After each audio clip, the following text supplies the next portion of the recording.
Developments in the homeless killer case. The murders of 4 homeless people terrorized North Orange County in January. Now comes confirmation from the Homeless Homicide Task Force that the suspect in custody for those crimes, Itzcoatl Ocampo, is also under investigation for his possible involvement in an earlier double murder. Man accused of killing homeless in OC ordered to trial. A former Marine accused of brutally murdering middle-aged homeless men in Orange County, as well as the mother and brother of a high school friend, was ordered to be returned to court in September to stand trial. Itzcoatl Ocampo, who was indicted last month for the string of killings, appeared in court Friday with a welt on his forehead, an injury his attorney said he suffered when he banged his head against a toilet or bench in his jail cell. Ocampo's family wept when the 23-year-old was brought into the courtroom and later told his defense attorney that they were concerned about his declining weight. Attorney Randall Longwith said his client has been behaving erratically and complaining that he hears voices. He said his client is suffering from tics and headaches. Deputy Dist, Attorney Susan Price, said such erratic behavior is not unusual for a person facing such serious charges and possibly the death penalty. She said the claims about his behavior could be related to the defense his attorney intends to mount. He's a brilliant man who acted very rationally during the killings, Price said. Longwith said Ocampo has a mental illness. I think his diagnosis is going to be pretty extensive, he said. Ocampo is accused of stabbing 4 homeless men to death between December 20th and January 13. Prosecutors say each was stabbed numerous times in the upper body, one victim more than 60 times. About 2 weeks after his arrest in the homeless killings, authorities said they had linked Ocampo to the October 25th killings of Raquel Estrada and her son Juan Herrera. Ocampo was ordered Friday to return to court on September 10th Ocampo case. Documents show evidence seized in Yorba. Linda police seized multiple cell phones, family photographs, a lotto ticket, and sorrowful writings from the Yorba Linda home, where a mother and her older son were found dead on October 25th, according to a search warrant. Itzcoatl Ocampo, who last month was accused of murdering 4 homeless men, was charged on Monday with the fatal stabbings of Raquel Estrada, 53, and Juan Herrera, 34. Estrada's son, Eder Herrera, 24, was initially facing the murder charges, but was released Friday night after prosecutors discovered a DNA link between evidence collected from Ocampo's home and the Yorba Linda crime scene. That night, at 11:29, officers responded to a 911 call from a payphone about a mile away. According to the affidavit, the caller was male, spoke in a low volume, and said loud noises came from the home. The man hung up abruptly. When officers arrived, they found a large amount of blood at the threshold of the front door. Drag marks were leading into the home. An officer walked around the house and into the backyard. Looking through a window into the kitchen, he immediately saw a female, later identified as Raquel Estrada, 53, lying on her back with several puncture wounds to her chest. A bloody steak knife was located approximately 3 feet from her head, according to the search warrant. Another officer entered the home from a sliding glass door and found Juan Herrera on his stomach, with several puncture wounds to his back. Police noticed large amounts of blood throughout the house. According to the papers, police found a black ski mask, black hat, wallet, and sunglasses on the kitchen table. The sorrowful writings were found in Eder Herrera's bedroom during a search conducted on October 26th. Police also collected his tax return, a fitness membership card, and other items in the room. In addition, police seized a white towel, kitchen knives, a CVS receipt, cameras, and computers from the home. The search warrant also asked for information from a Sprint cell phone number obtained from a rental application for the home in Eder. Herrera's name. If convicted, Ocampo faces life in prison without parole. He is due in court on March 16th to be arraigned on all 6 deaths. Suspected OC serial killer kept knife sharpener in bedroom. Authorities recovered dark clothing, a book titled The Most Notorious Crimes in American History, a medical marijuana letter, and a knife sharpener from suspected serial killer Itzcoatl Ocampo's Yorba Linda home the day after he was arrested in the stabbing deaths of 4 Orange County homeless men, according to court documents obtained by The Times. Meanwhile, dramatic details emerged Wednesday. about the scene outside a Carl's Jr. when the fourth victim was attacked and the chase that ended with Ocampo's arrest. Ocampo, 23, is charged with 4 counts of special circumstances murder in the homicides and is subject to the death penalty. Orange County District Attorney Tony Rackauckas said at a news conference last week that Ocampo stalked his victims and had more killings planned. In a search warrant filed on January 20th, investigators found a Farberware knife sharpener in Ocampo's bedroom, various dark clothing items, and 5 black long-sleeved shirts. Anaheim Police Department Mark Illimone said he spoke to Donald Hopkins, 32, who witnessed the incident. On Wednesday, officials and some residents returned to the shopping center to honor Hopkins, a forklift operator in a warehouse. For capturing the suspect, Hopkins was rewarded with a $5,000 check and a plaque from the ASSN of Orange County Deputy Sheriff's. Hopkins, a married father of 2, was inside a nearby CVS when a man ran into the store screaming for help. Immediately, Hopkins dropped his groceries and ran outside. He said he had never had a brush with the law and no military experience, but he still ran toward the scene. "I wish I could explain it, but I can't. I just reacted," he said. Hopkins said he had tunnel vision on the killer whose back was facing him. Hopkins said he started repeatedly yelling, "Hey, stop!" When Hopkins was about 15 feet away, Ocampo turned his entire body, glanced at him, and sprinted across the parking lot. Hopkins ran after him. "I never looked back," he said Wednesday. His shaky hands attempted to dial 911 twice before he had to stop to complete the call. He continued to chase Ocampo and saw him shed a sweatshirt and gloves. Minutes later, police arrived, and Hopkins pointed authorities in the direction Ocampo ran. According to the affidavit, Hopkins told investigators that he approached the crowd and saw Ocampo stabbing a male transient 4 to 5 times. "It's crazy," Hopkins said after accepting his reward. "It's a lot to take in. I'm just happy we were able to catch him." Investigators also obtained DNA swabs from Ocampo's bathroom shower drain and sink. On January 14th, they received a cheek swab from Ocampo, various white T-shirts, blue and black jeans, black dress pants, a toothbrush, a Dell computer, a black MEU airsoft pistol, commonly used for paintball games, Caterpillar boots, and white socks, among other items, were also taken into evidence. Before he went to Iraq, he was a caring man who helped people experiencing homelessness.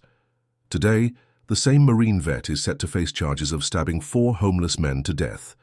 Itzcoatl Ocampo is the primary suspect in the deaths of 4 homeless men in Southern California.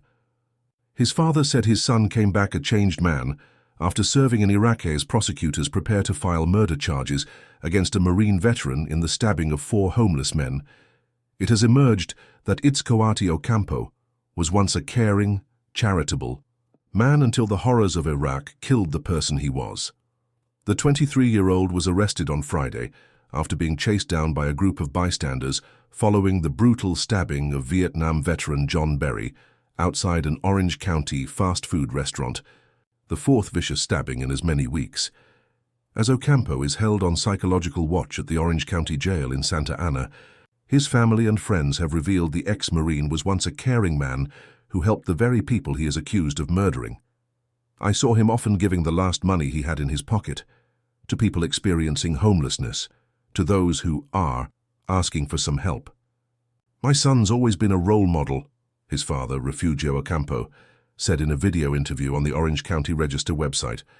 His son is now accused in the stabbing deaths of James Patrick McGillivray, 53, who was killed in Placentia on December 20th, Lloyd Middor, 42, who was found in Anaheim on December 28th, Paulus Smith, 57, who was found in Yorba Linda 2 days later, and recently John Berry, 64, who was stabbed to death in Anaheim on Friday.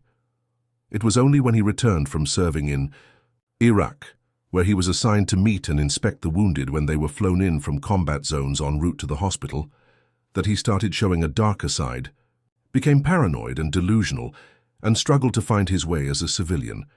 Ocampo's father, Refugio Ocampo, 49, said his son was a changed man after his 2008 deployment to the war zone. They killed the person he was. "And that's the only possibility I can think of that he would do something like that." His brother Itzcoatl Ocampo, 17, told the LA Times his brother sank into a depression and often suffered from hallucinations. He said he was always paranoid. He would search the closets and bathrooms of the home for bombs. I would tell him to stop being crazy. The teen also revealed that his brother had been applying for jobs everywhere but would never get hired and soon stopped trying. His father said things turned even worse when a close friend of his from the Marines died in Afghanistan in 2010. Once he received the news, he was never the same. He said terrible things are going to happen. The end of the world is coming. He started searching for hidden things that weren't there, like guns and knives. His father, 49, said, like the men his son is accused of preying on, Mr. Ocampo is homeless after losing his job as a warehouse manager. He lived under a bridge before, finding shelter in the cab of a broken-down truck he was helping repair. Just days before he was arrested, Itzcoatl Ocampo visited his father, warning him of the danger of being on the streets and showing him a picture of one of the victims. He was very worried about me, Mr. Ocampo said. I told him, don't worry. I'm a survivor. Nothing will happen to me. Anaheim Police Chief John Welter has said investigators are confident they have the man responsible for the murders. They are expected to hold a press conference later today. Ocampo lived with his mother and other relatives in the suburbs. His mother, who speaks little English, tearfully brought her son's Marine Corps dress uniform out of a closet and showed photos, citations and medals from his military service. The son followed a friend into the Marine Corps right out of high school in 2006, instead of attending college as his father had hoped. His family described a physical condition Itzcoatl suffered, in which his hands shook and he suffered headaches. Medical treatments helped until he started drinking heavily, they said. A neighbor who is a Vietnam veteran and Ocampo's father both tried to push the 23-year-old to get treatment at a veterans hospital, but he refused. All of the victims died as a result of frenzied and brutal stabbings, with each man suffering at least 40 lacerations to their body. Police hunted the serial killer for weeks as he continued to prey on the destitute and needy, leaving the entire homeless community in a state of fear. Police have yet to establish a motive for the senseless killings. Fellow Marine Robert Hayes met Ocampo at basic training in San Diego in 2006 and told the Los Angeles Times he thought the 23-year-old was motivated and gung-ho. But he admits he noticed a vast change in him after his deployment. He told the paper, he came back totally changed. It was almost like he didn't care anymore. He'd get fidgety, he'd start shaking, spacing out. You'd see him staring off. Jesus. Balbuena, who was Ocampo's roommate at Camp Pendleton after his return from Iraq, said he would wake up screaming at the top of his lungs twice a week. He would have flashbacks and would often weep as he talked about his family's demise into financial hardship. When he left active duty in 2010, he was devastated to find that his father, who studied law in Mexico, was homeless and living under a bridge. The Veterans Administration had diagnosed him with psychological problems. Bonnie Tisdale, who supervised Ocampo at Camp Pendleton, told the Times that he was a punctual and reliable Marine. Regardless of what he's been accused of, I trust him with my life, the 27-year-old of Vista said. He's a veteran who did not get the help he needed. It's traumatizing over there, and it is difficult for Marines to come and ask for psychological help.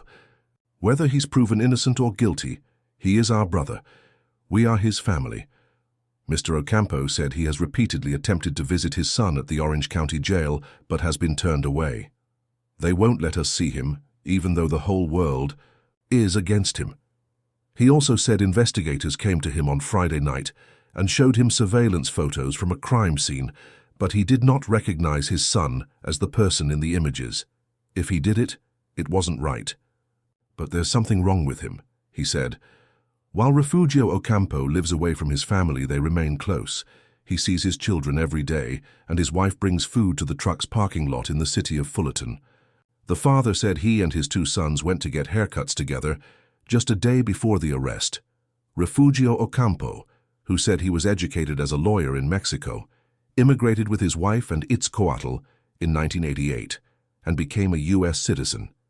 He described building a successful life where he became a warehouse manager and bought a home in Yorba Linda. In the past few years, he lost his job, ran out of savings, lost his house, and separated from his wife. Standing near the truck where he sleeps, the father fought back tears as he described the changes he saw in his son in the year since returning home. Before, he had the initiative to do things, the desire, but after the military he didn't have any of that, he said. He said he was far from his son, a polite and motivated high school student. A school friend, Brian Doyle, portrayed Itzcoatl Ocampo as a fun-loving teen who liked to hit on girls when he joined the military.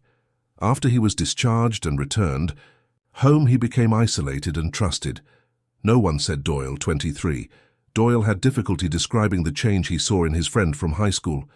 He went from being a tall, geeky kid, really fun-loving. He trailed off. Doyle said he once offered his friend a self-help book based on Eastern philosophy that he had found helpful, but Itzcoatl Ocampo rejected it.